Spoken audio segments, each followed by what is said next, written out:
Alright, y'all, we're gonna get into another video. Birdie, annoying people. ... It's a new person I checked out, but there's a lot of different types of annoying people. Let's check it out. Let's see what type of annoying people he's got on this list. I want to see what he's got, and we can just talk about it. Let's just talk about it, right? Annoying people. A lot of things or people throughout our daily life can easily annoy us. And today we're going to be going over some people that annoy me just a little bit, and then some people that really, really annoy me, like to no end. First, we got sports ball people. If you're a fan of sports, you might know somebody like this. Some of you are probably confused, like what the hell is a sports ball person? But basically, it's somebody that makes not liking sports their entire personality. And if you don't really watch sports, then hey man, that's cool. You ever see those people who got like they got the Seahawks jersey, they got the Seahawk hat, a Seahawk backpack, the Seahawk keychain. There's no need for somebody to say, oh, he just hit a home run in the end zone. I don't know. I just find that annoying. Or they'll just constantly complain about the game. Like, oh, all it is just sweaty dudes jumping on top of each other. Why are we even watching football to begin with? And even if that's your opinion about football, whatever. I don't care. But just don't nag about it the whole game. Like, that's the most annoying part. Like, I'm just trying to watch the game. You don't have to remind me 10 times that you're only here for the commercials. Like, having an opinion about it is fine, but listen, making this shit your whole personality, it's just hella annoying. Now, if I met somebody like this in real life, I don't think I would like flip out on them or anything. But for sure though, it would slightly piss me off, and it will just ruin the viewing experience for me. Now we got clout chasers. At this point, we've all seen the negative effects that clout has on society. People will literally do anything for it. They'll see some dumbass challenge going around that could get them hurt, but they'll still do it anyway. They'll put numbers before their own well-being. As somebody who does YouTube, I get that numbers are important.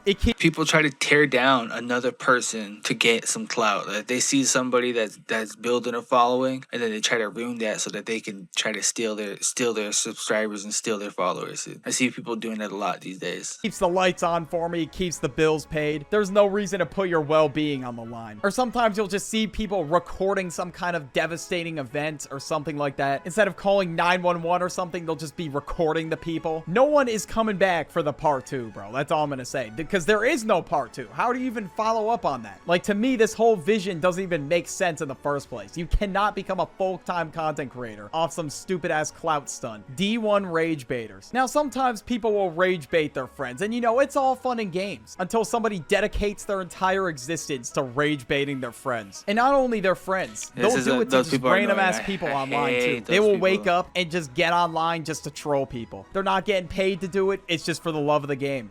I know this. This is their only source of dopamine. It's their best source of dopamine. Once they start getting underneath someone's skin and they start realizing they're bothering them, they get this big, huge boost of dopamine in their brain, and they actually feel happy for a little bit, but it goes away soon. It's like a drug. Like, it's an addiction to be a rage baiter. Just became so dedicated to their craft of rage baiting that they'll just do it. And every time I just run into somebody that's a D1 rage baiter, you just gotta know when it's happening to you. You just gotta know not to respond to it. That's really the best course of action. Just go to Twitter. As much times as somebody has said something that has annoyed me, and I just wanted to tell them to shut up, I couldn't. I just couldn't do it. I knew if I gave a reaction, they would have kept going. Now, I don't really have beef with these types of people. I just try to ignore them. It's just something that slightly annoys me, though. Now we got that one dude that just speaks in brain rot. And now I'm not gonna lie, sometimes I use brain rot words, but it's different if you go out in public and you just stand up on a table and scream 6-7 and your vocabulary is mostly filled. You gotta have a balance of brain rot and like regular content, good content, but like balance your life out. You can't have too much brain rot. With brain rot words like mustard or skibbity, sigma, whatever the hell. But thankfully, I don't know anybody like this, but I once was in an ice cream shop with my brother and my mom, and then some kid walked in and he was just saying Hawk Tua over and over again. Like, bro, why am I hearing this in a public server? Now, I can't even sit here and lie. I used to do the same thing. In middle school, I was just spamming vines and, I don't know, memes from like MLG videos, like mom get the camera, back fist, I don't know, you name it. So eventually, people will grow out of it, but sometimes people will not grow out of spamming brain rot words. But again, this one's slightly annoying. All right, but this next one's very annoying. People who harass minimum wage workers. Now, this one kind of goes hand in hand with the clout chasers one, but people will literally go up to somebody at their job and harass them for views, or they'll do it just because they think it's fun for whatever reason. But not only is this shit really annoying, but it's just very fucked up, and I don't know how people will just live their day-to-day life like nothing happened after doing something like this. Like, they'll say some shit Somali. like good boy whenever he does something just to rage bait him. Like, just watching these videos piss me off. Like, I really don't know how people will film this and think it's impeccable content. But honestly, the whole term good boy is annoying to begin with. Like, you're just treating them like they're a goddamn house cat and you just taught it how to piss in a litter box. Nobody's ever said that to me in real life, thank God. Whenever I see people say it in videos, it pisses me off. They'll just say it to some random dude at the grocery store and film them. Like, at this point,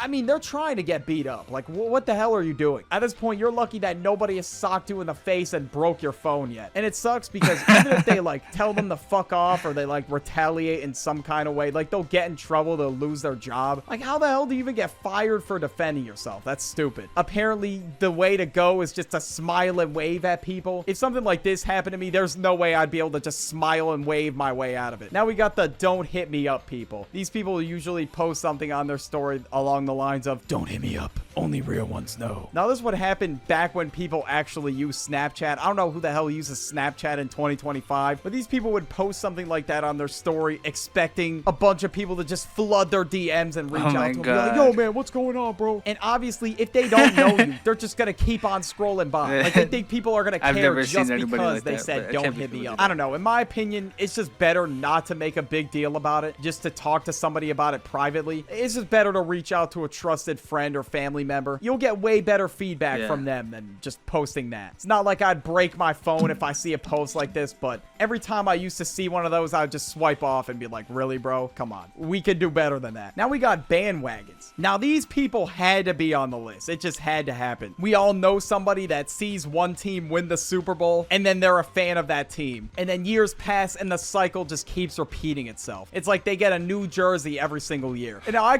you can't completely judge those people because I used to sort of be like that. I was more of a fan of players on teams. Like, I was more of a fan of watching the players, like certain players play more than the actual team. I can't even sit here and lie. I used to be a bandwagon. When I was in like elementary school, I'd see a football team win the Super Bowl or win like a playoff game and I'd be like, oh my God, go team. Like, I barely even knew shit about sports. I deadass have a San Francisco 49ers hat in my closet that my parents bought me in like 2014. Like, why the hell do I even have this? I was a fan of them for like one game. I'm not even kidding. And then sometimes in 2016, people were just buying Warriors jerseys just because they were going on a crazy ass run. Back when I used to wear hats, I used to just buy any hat. I didn't care what team it was. I just thought if it looked alright, I would wear it. People would ask if I was like a Dodgers fan and stuff like that, and I'd be like, nah, it's just a hat, bro. And then in the finals, they ended up choking a 3-1 lead against the Cavaliers. I know that day, all the bandwagons burned their jersey. That was it. And in current day, we all know that there's a lot of Chiefs fans that weren't really sticking with the Chiefs since day one. And they switched over to Chiefs fans because 1, Travis Kelce started dating Taylor Swift, and 2, the Chiefs won 2 Super Bowls in a row. Now we got people who spoil movies and TV shows intentionally. I don't really watch a lot of movies or TV shows, but whenever I do, whenever I try to sit down and enjoy a nice TV show, thankfully... Well, okay, wait. The trailers ruin the movies these days. You watch the trailers, you pretty much get to see all the good parts of the movie. Once they show the trailers these days, it's like ridiculous. I don't even like watching trailers because the trailers spoil the movie. In my case, I haven't had a movie or TV show spoiled for me, but sometimes people will just spoil it for you for no reason. Like, they know you're behind on the TV show, and they'll do it just to rage bait you. And even if somebody did spoil something for me, I'd probably forget it before I even go back to watch the show again. But sometimes I get deeply invested in a show. Like, I'm staying up till like 3 in the morning watching it. It's like every goddamn episode has to leave off on a cliffhanger for whatever reason. And then when somebody just spoils every detail of the following episodes, you just lose all that excitement to even view the show again. You're like, all right, what the hell is even the point? I know exactly what's gonna happen. Now we got that one dude that his main mission is to embarrass you in front of the girls. Like, they will go from your friend to your biggest hater as soon as girls come around. They will start roasting you for literally everything you do. The way you walk, the way you talk, everything. Doesn't matter what it is. They just want the girls to laugh because they think, oh, if I can make her laugh, I'll bag her or whatever. But you're not gonna bag shit. You know, sometimes you got banter with your friends that goes on, but some people will just start frying you for no reason. You gotta like put someone down to make yourself look better. Don't do that.